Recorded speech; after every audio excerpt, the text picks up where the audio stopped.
Welcome to episode 4 of the Memoirs podcast. I'm your host Becks. and I'm your host Kat. So today I'm going to be interviewing Becks on her best story. My best story, yeah. So yours was a little bit different to mine, but Yes. equally, what's the word? Eventful. Eventful, yeah. Eventful's the word.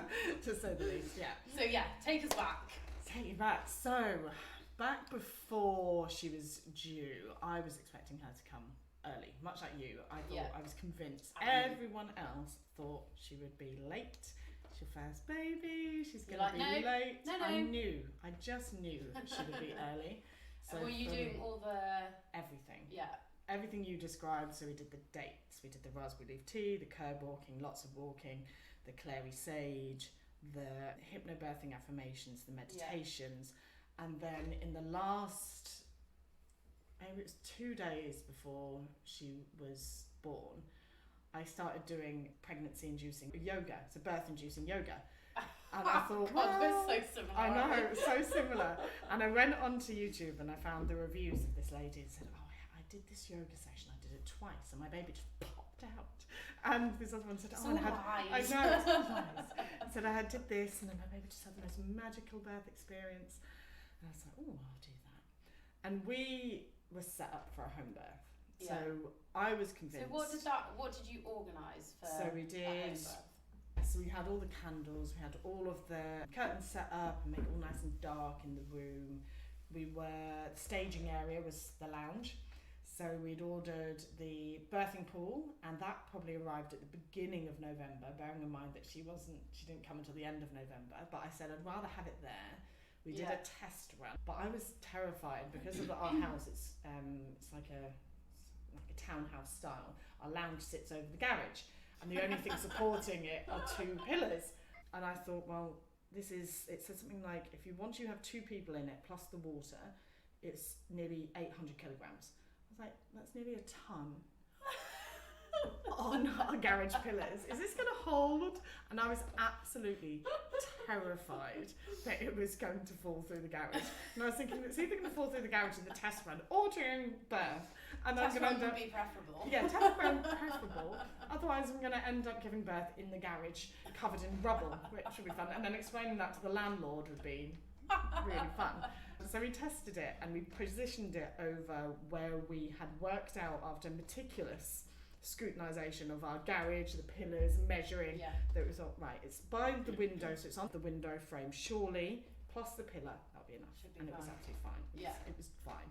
And so we did a test run. Jai and I sat in there one evening with the mood music playing, some nice starriness all over the TV, so the stars, all shooting stars going past, nice music. He had a glass of wine. They were just sitting there going, oh, this will be really zen. This is going to be so wonderful when we come to give birth. It's just going to be so in my zone and nothing could possibly go wrong. But sometimes it's nice. I think it curbs your anxiety. It did. Just having all of that stuff that you can do, that you're in control of before they arrive. Exactly. And I went in with such a confidence. I went in with such a feeling of, women are meant to give birth, women do this all the time, my body is Mother Nature, I can just breathe her out, and I have confidence in myself. And which is really important. It it's really important. I wouldn't say it was misplaced, it just didn't work out for us.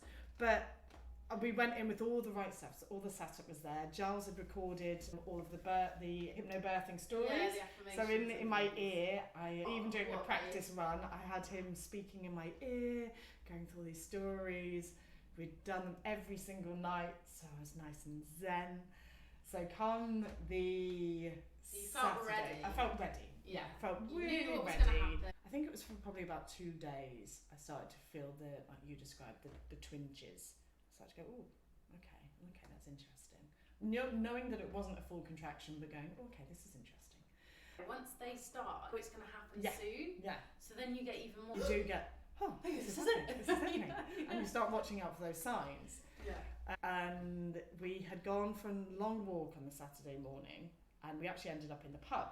So I had myself, I think it was a glass of red wine. I'd taken to every now and again, just dinner or whatever, I had a nice glass, just one small glass of red wine. I thought, and we were feeling really happy. It was a really lovely atmosphere in the pub, and we had a glass of red wine, came back, we said, well, we're just watching films. I can't remember what we watched, but I sat through an entire film on the birthing ball, just bouncing away. Yeah, the entire film.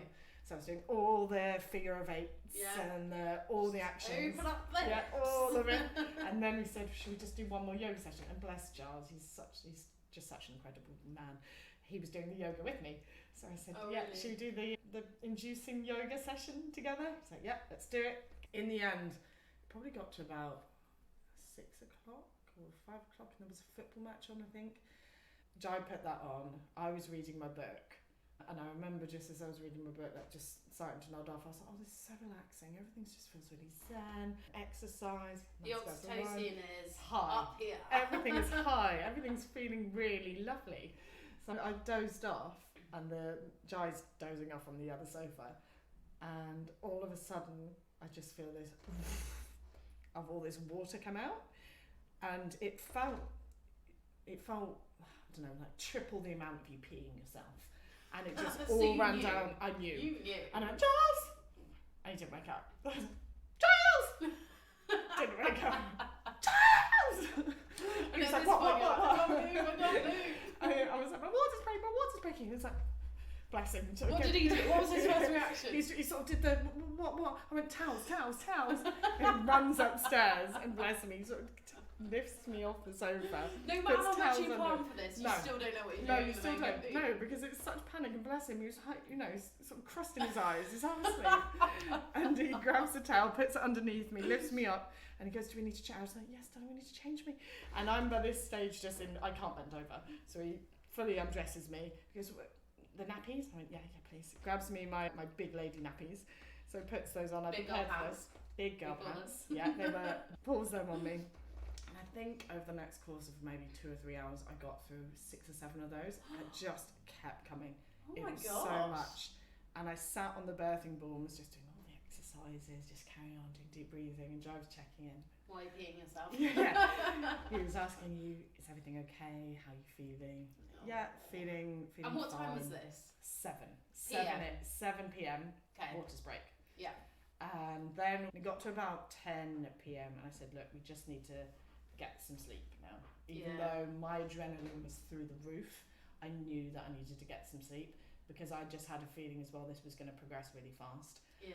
So it's really important that you get some sleep as well. Like you, I wanted Giles to be fully rested. So he took a Nitol and I was listening to the free prose, took the Nitol. He conked out actually quite quickly. He did not a care in the world. And I was lying awake for a bit. You took your guidance practice.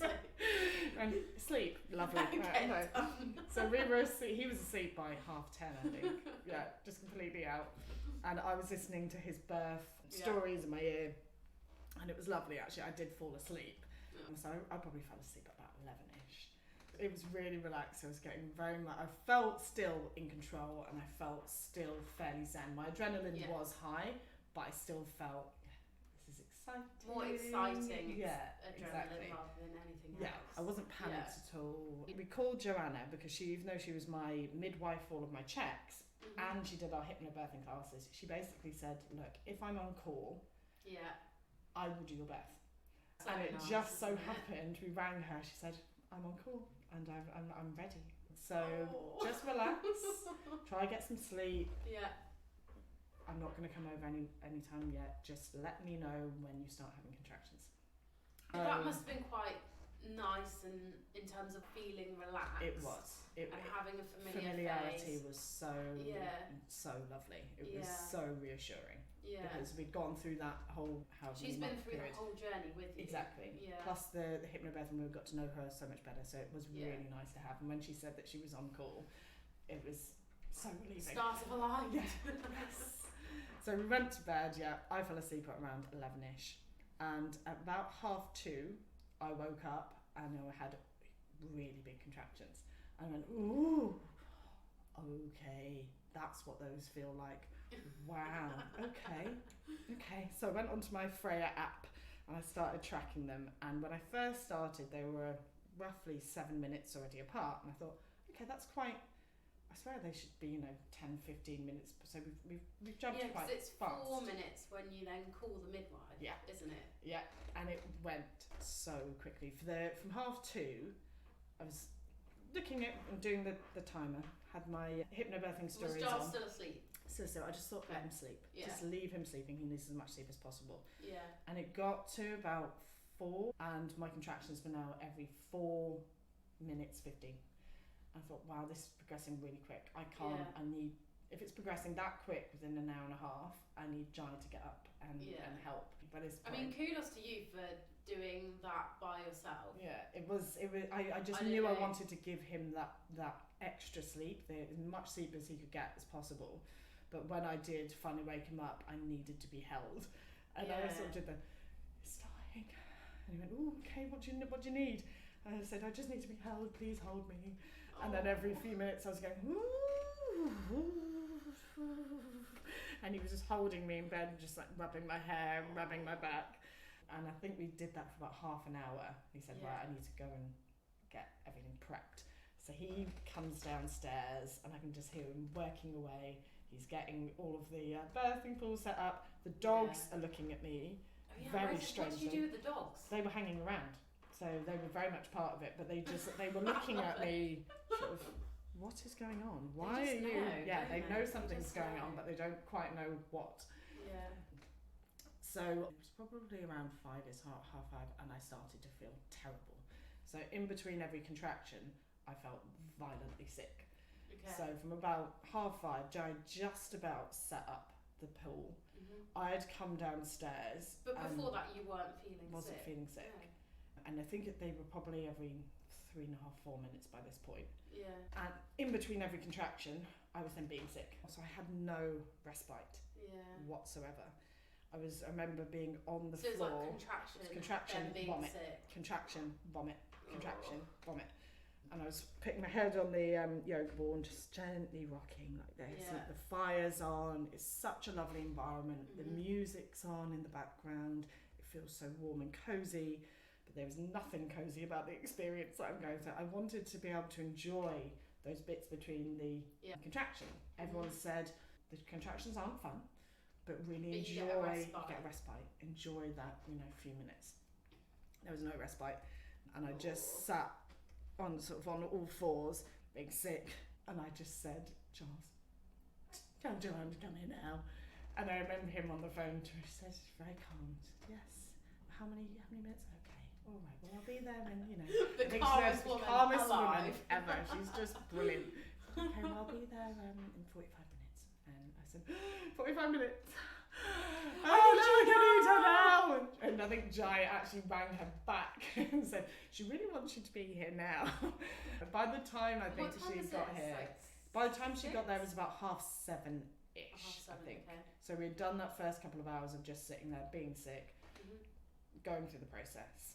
By the time she got there, I was in the bath. By the time I think I'd spent about half an hour in the bath, the vomiting stopped. So I did get a bit of respite after that. But it felt like hours that I was in the bath. And I remember getting to the point of the transitional phase and saying to Joanne, I can't do this. I can't do this. And she said, okay, should we try you on gas and air? Tried the gas and air, made me sick. So I couldn't have any pain relief whatsoever. So you had that transitional bit at home? Had it at home. Okay. Had it at home. And she said, should we just see, if you'd like to, should we see how far gone you are and see how much you have to go?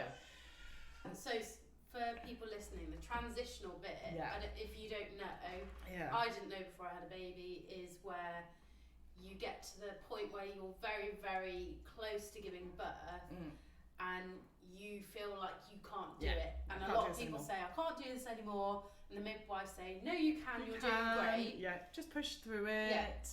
And everyone has this moment of saying you can't do it. But you can. You can do this. And so that's what we mean by the transitional. And I knew it was coming, but when I was in that moment, you genuinely believe that you cannot do it. And Jai was just so calm with me. He was doing all the massages down my arms. I didn't want to be touched anywhere else but my arms. Yeah. In the end, he couldn't touch my back. I just wanted my arms just gently stroked. And if he stopped doing it, I was like, giving him my arm back. But he did. He sat there for the hours that we were in the bath, just gently stroking my arms. But because I couldn't have the gas and air, because I felt as though I couldn't do it anymore, Joanna did do the check, because we were hoping that we'd not have to do that. We'll just allow the birth to progress however long it takes. But she did the check and she went, oh yeah, no, you're just over 7 centimetres, so it's happening. It's happening. It won't be much longer now. And I thought, oh, okay, 7 centimetres. Okay, well that's good. I'd progressed to 7 centimetres by, I think it was 8:30, 9ish. Yeah. From 2:30 till 9, so it was fairly quick. Yeah. Not as quick as I've had some ladies do it, but it was, fairly quick. It was quicker than I expected. Quicker than me. Yeah. And that, I think, was why it was so painful and so it's just very intense in my body, because because it was happening so fast. That's why I was sick. Go. Yeah. Couldn't keep anything down. Jai had made a load of lollies for me, and while I was in the pool, the nice warmth of the pool with some cool lollies. We'd tested it in the test run, and loved the idea of it. Couldn't even touch them at all. Couldn't keep water down. Anything that I put inside me came back up. Yeah. So all of the nice comfort and good for me pieces that would have helped keep me hydrated couldn't have. I just couldn't keep it down. So we thought, well, 7 just have 7 centimetres, we'll wait a bit longer. Yeah. I just felt so much pain. I didn't quite believe my mum when she said, oh, that's the most painful thing you'll ever experience. My God. Yeah, whatever. And I did. I thought, well, I've got a high pain tolerance. Yeah, I did. I thought I can handle it. It'll be absolutely fine. I'm sure it'll be painful. I didn't disregard it completely. I knew it'd be painful, but it was another level. And because I couldn't have any pain relief, that obviously made it, not in the gas and air pain relief. I can't believe that. That's insane. Nothing. Yeah. And so the only amount of pain relief I had was my forearms being stroked. And the pool. Yeah.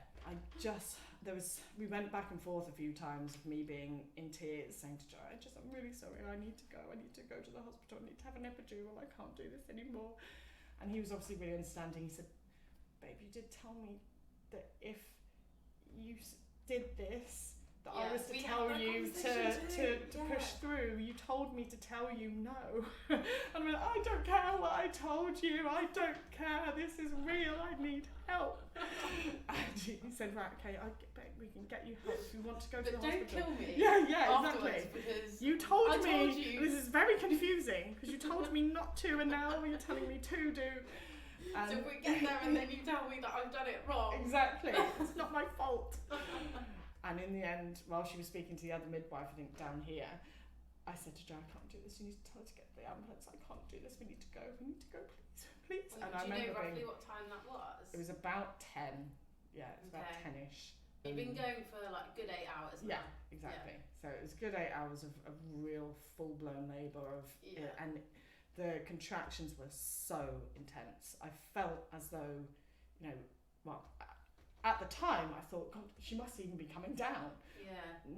She wasn't until a little bit later, obviously, but I then remember Jai going off and having a word with Joanna, and she's saying, right, okay, if she wants to get the ambulance, we'll get the ambulance.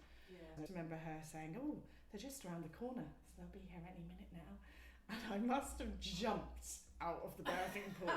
I jumped out. I was like, oh my God, let me help you. And I almost ran to the lounge. I said, close. And John was putting on my joggers. He said, babe, I'm not ready. Hang on, just let me get you dressed. I said, no. And I laid down on the side of the sofa so he could get me dressed. And I said, I was so stupid. What was I thinking? Doing this at home? I was so stupid. And I was just in fits of tears by this point.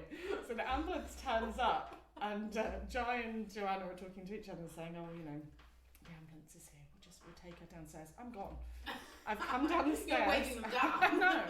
I've come down the stairs. I'm at the door. I've opened the door, and I'm having another big contraction. To the extent that I cannot talk. So the ambulance guys, they come up to me and they go, sweetheart, are you okay?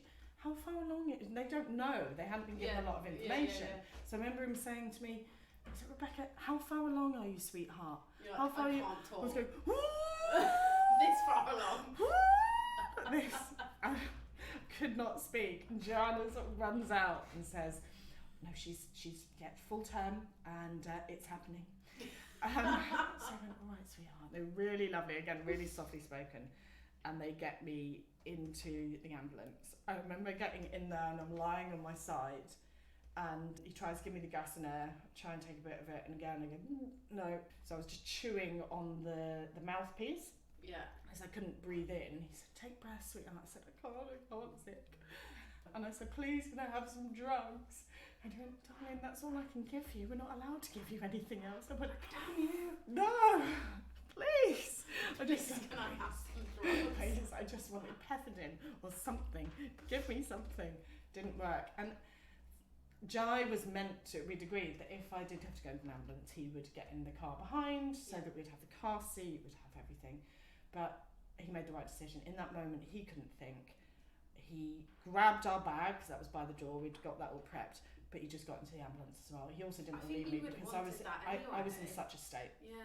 So when you're in that moment, you have no idea what's going on. No. And so you might have thought, where the hell is Jai? Where's he gone? Where has he gone? Yeah. I'm literally about to give birth. Yeah. And where is he? Yeah. So that might have actually made it worse. It was nice to have him. He was sat directly in front of me. I could barely open my eyes for most of it.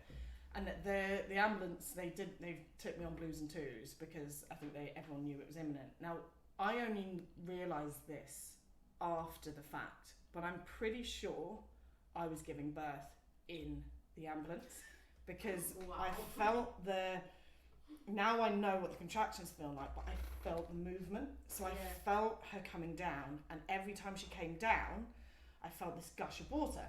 Yeah. And the entire bed that I was on, they obviously put down the birthing sheets and all of this material to soak up the birth. Yeah. And it was soaked. I was absolutely drenched. My trousers that I had on were drenched. And I remember I was almost holding it in. I remember going, oh no, and holding it in. I think had I been checked at 10 o'clock and Joanne would have gone, yeah, you're fully effaced, you're fully died, I bet she would have found that I was ready to go. And had I pushed then, I think I would have had Lily on the ambulance. Oh, really? I think she was really coming down. Because by the time we got to the hospital, I heard them saying, oh, should we get her into a wheelchair, or do you think we can get her to a walk-in? And I went, woo! And a massive contraction happened, and I was screaming at this point. They went, we'll take her in on the bed. So I had a full-on ambulance bed, disconnected from the ambulance, and I was obviously wheeled past people through the emergency entrance, and I got into the labour ward, into my room, and I managed to stand up, and I was sort of stripped down because I was absolutely soaked. Yeah. The ambulance guys, they were so lovely, these two guys. They said, oh, good luck, sweetheart, you're nearly there, you can do it. So they got me into the birthing pool at 11 a.m. and I was expecting to have the doctor come in and give me an epidural, because that's what we had sort of agreed before the ambulance came. We were just going to come to the hospital, get an epidural. But I remember Joanna coming back in after checking with the front desk. The anaesthesiologist is in surgery. There's only one. He's also got 2 surgeries back to back. They're emergencies. He can't come in. I said, how long is that? She said, a couple of hours. No. What about me? What about me? And I kept asking, can I have anything else? Can I have pethidine? Can I have anything? No one would give me anything. I just wasn't, I don't know why, but I wasn't allowed anything.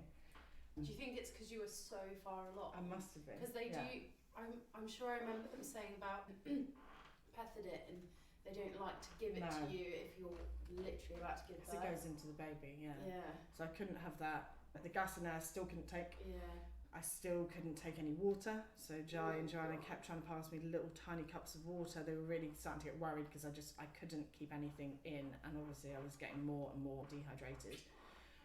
So I sat in the birthing pool for those hours waiting for the anaesthesiologist.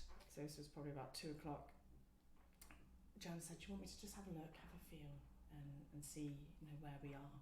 And all she did, she went just like that trip, she's there. Because she was at the door.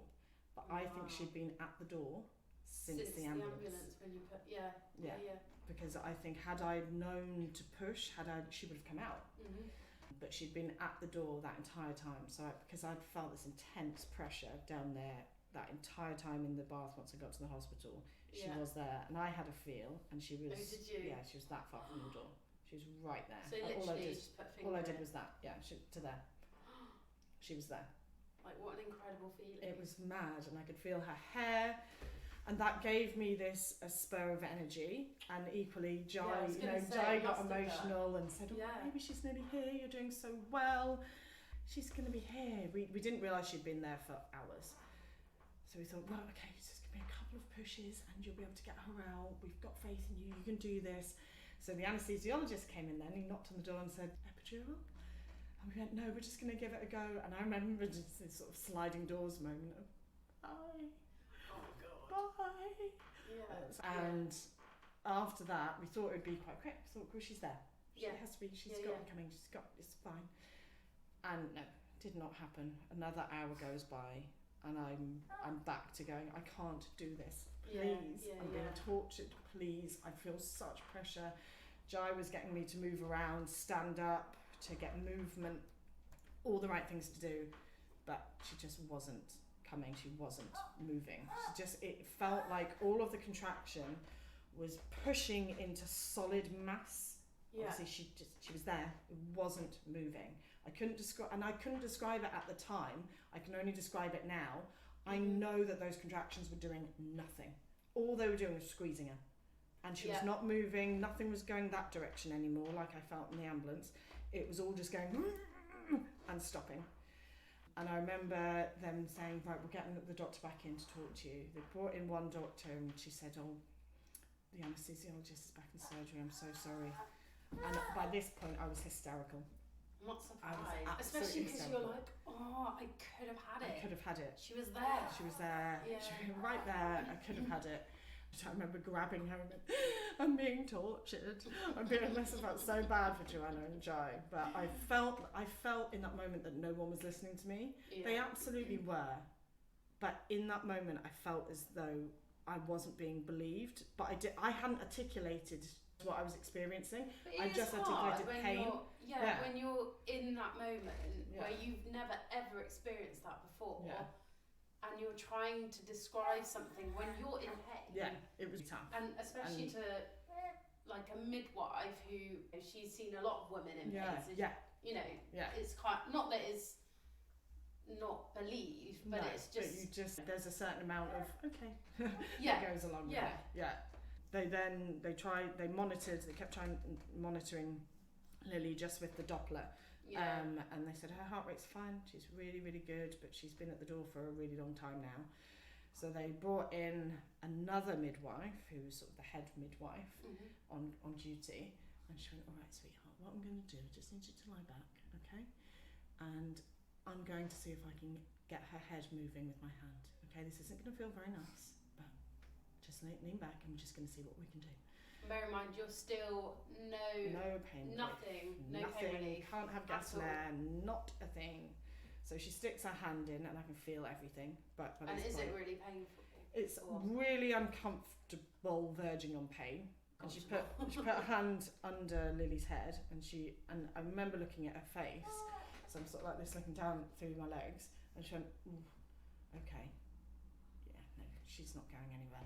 Okay, sweetheart, can you just wait here a moment? And I'm like, oh, that's not good. And they're very calm. They're very calm, but you know something's not right. good. Yeah. Next, a consultant surgeon comes in, and says, right, we're just going to bring in the doctor because I don't think she's going to come out. So we're going to have to just bring the doctor in to see. So he then has a look, and he goes, anyone else want to hand in my vagina?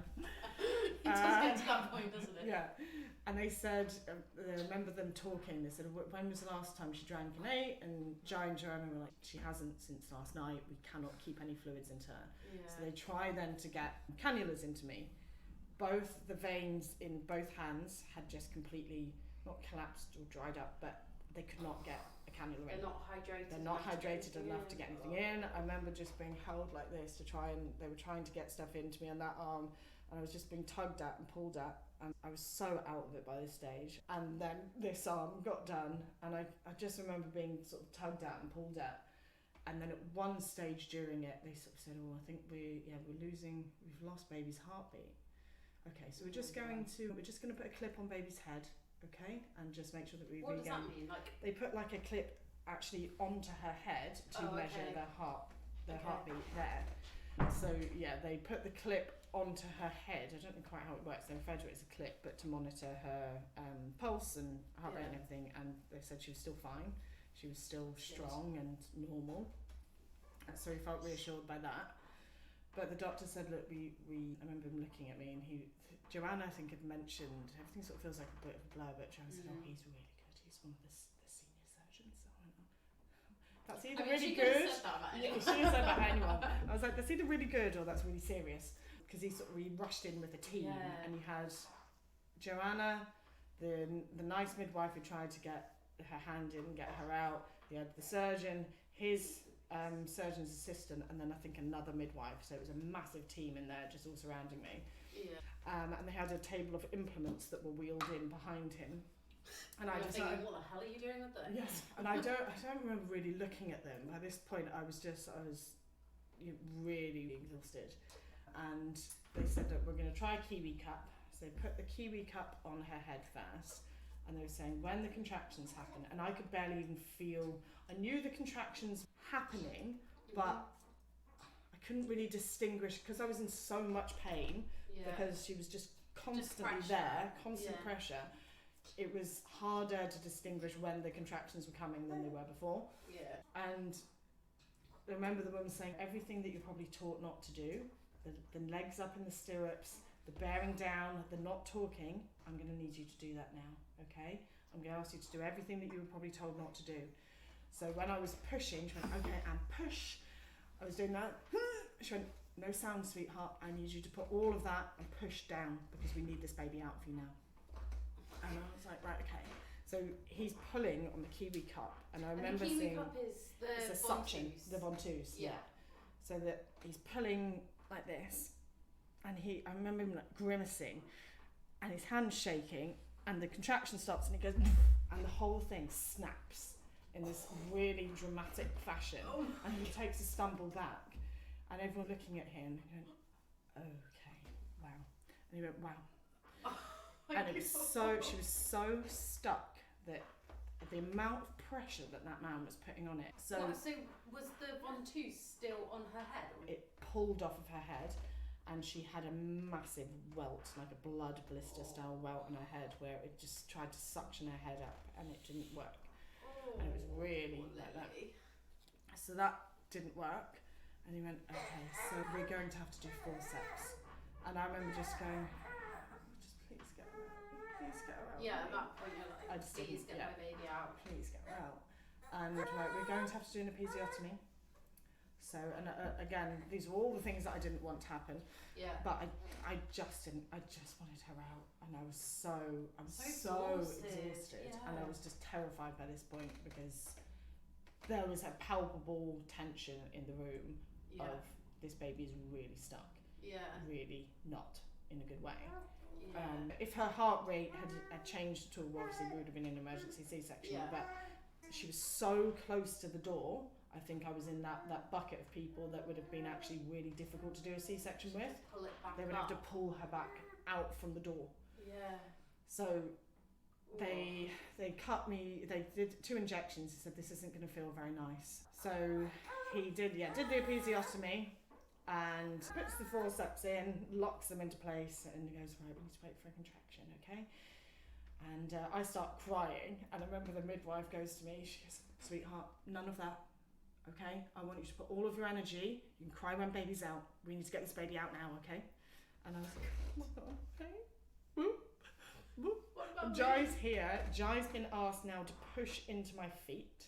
He said, "I need you." So he needs to push. He's standing at your feet. He's got one hand here, so one hand.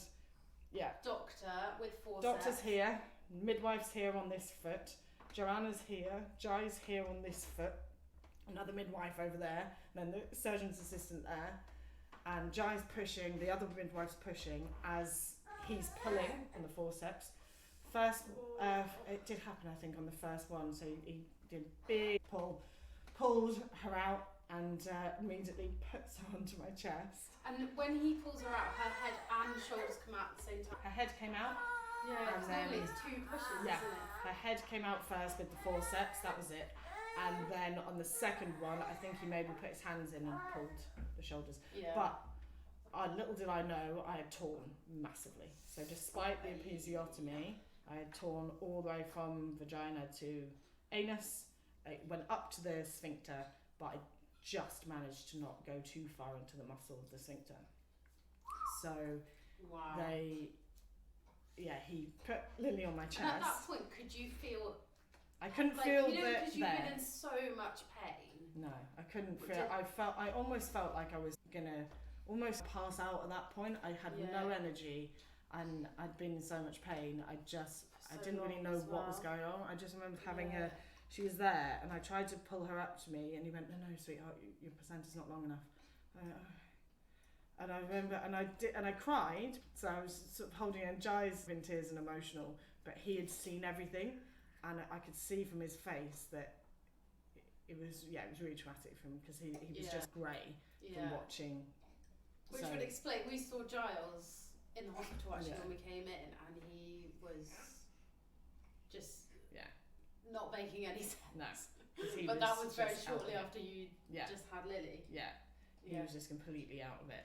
And then I remember the surgeon, he sat down in front of me, and he had this look to him of, okay, right, we need to get the placenta out now, because obviously I'm still bleeding, because it's still very much open. Yeah. And Joanna said, we'll give you the oxytocin injection. I went, yeah, it's fine. He did wait until the placenta went white, but he cut it himself. Jai didn't get a chance to cut it, and it was all happening so fast. And Jai went, I wanted to cut that. And he went, sorry. At some point he went, okay, you can cut this bit, make it a bit shorter. And Jai was like, okay. But did he do it? He did. He cut it a bit shorter, but he didn't get the experience of cutting her from me. But when the oxytocin had gone in to get my placenta to go, I remember the surgeon being like this. He kept gently trying to tug at it. He went, it's not coming out. And he looked at one of his, how long it's been? I went, okay. And Joanna was almost trying to reassure the surgeon. She went, it's only a bit, it'll come any second now. And he was just clearly worried because there was so much blood. So he wanted the placenta out now. And I was just lying there with her, just holding her like this and just looking at Jai. Help me. Help. And eventually, I think maybe it took maybe a minute or two, and the placenta did then come out. So he took it out. Joanna took it away to go and investigate it. And he went, okay, sweetheart, now I need to sew you back up. I don't even know if he did any more injections. No, I don't think he did. He didn't. He relied on the injections, seemingly thinking that there would be enough from that he'd done for the forceps. And it wasn't. I felt everything. Oh my god. Everything. And I was holding her with that. Birth. It was horrible. And you could feel every stitch. And I was holding her there, and I remember thinking, don't crush her. And I couldn't barely even look at her. I was just looking at Jai, and now I had the gas and air. I could finally take the gas and air. And that was working then? And it was, not really. It was Were more you being chewing sick on afterwards? it. No, thankfully. Suddenly, all the pressure had gone instantly, and my sickness went instantly. So I could have the gas and air. It was weird. Yeah. And I was grabbing onto Jai's hand. He now says he's got permanent nerve damage in one of his fingers. I'm not surprised. He's got proper nerve damage. Every now and again it twinges. Having all those stitches and not having anything. Yeah. And it was, we asked afterwards, I said, how many did I have? Her face, she's so calm. She went, yeah, quite a few. And I went, how many? I really want to know. She went, well, he usually uses one string, so he uses one piece. He used 3. And I went, oh. So it's about 30 then. Quite a few. 30 odd stitches. Brilliant. Oh, bless you. You're thinking, he's done. Surely he's done. He's done now. Just a couple more. It's still, sorry, sweetheart, it's still bleeding. Oh God, please stop. and he's still going down there, and it felt like ages. It must have only taken him a few minutes, but it but felt after like, what, 12 hours of exactly. just constant pain. Yeah, exactly. It was a 15-hour labour from the 2 a.m. And it just, it was not a nice experience having that sewn up. But anyway, he finished. And I remember it was really odd. He obviously didn't mean it like this, but I remember thinking it just came across so strangely. He looked at Jai, who was there, to him, and said, "So what I've done is I've just saved," like almost showing him a painting. God. Yeah. So what I've done. So what I've done here is I've just shaded that and just added a little bit of texture there, and and Jai's face was. And why did it so charming? I know, it was so strange. He's seen enough. Strange, he's seen enough. He's just seen me get physically torn apart. And you made him stand there, so and watch it all. Yeah, and because I remember at one point there was a Jai said, "Oh, we can see her head, baby, her head's here." So he really watched everything. He watched the full escape, the full removal. He was there for. So yeah, the doctor finished, and I can't remember who it was. I don't know whether it was one of the midwives or whether it was the doctor, but one of them said, "Oh well, in medicine is a marvel, because in the olden day, 100 years ago, both of you probably wouldn't have survived." I was like, I have no emotion left in me. It's just thank you, straight over the head. Yeah. When you think about it now, you think, amazing. Yeah, but incredible. In that moment, there is nothing left. No, there's nothing left to give. Your tank is fully empty. Tank is empty, absolutely. Yeah. Then it was lovely. Jai got a chance to do skin to skin and have a photo with her. We both had a photo. I looked grey. I'd lost. I think you sent that photo in the group, didn't you? Yeah. I'd lost nearly a litre of blood, so a fifth of my blood in my body was gone. So they wanted me to stay in overnight, but I just wanted to go home. So I had to discharge myself, which I don't think they were all too pleased about. But I just said, I can't. You just come straight home? Yeah. I should have done that. I just wanted to come home. I knew, they said about the lilies thing on her head. Mm-hmm. They said, we'll get that checked out, but we think she's all right. It just looks like a blood blister type thing. But by the time that I had tea and toast, I'd got myself showered and was sat in one of the postnatal labour ward beds. Her swelling had almost gone down, but it must have been 2 or 3 hours. Her swelling had gone down quite a bit. It looked surface level rather than anything else. Her face was... And especially if they check them over when they're born, don't exactly. they? So. And everything was fine. So I just wanted to get home to our own bed. So we it's like a little hiatus between your home birth. Yeah, started in exactly. The little hiatus. Exactly. Yeah, and got home and I fell asleep. We had a bottle of champagne ready to drink and celebrate together. And Jai ended up drinking most of it. I think I had a couple of sips of it and went, "Babe, I'm just going to close my eyes for just 20 seconds." I fell asleep and he had Lily on his chest having a proper cuddle. He said he remembers watching Match of the Day. So he had his proper bonding moment then. It was a really beautiful, the bit that I loved was taking photos with and watching Jai have a photo with her with his top off and having skin to skin. That was really magical. I feel like it's just so special, like when you've just had them, you're completely out of it and you're just watching them with your child.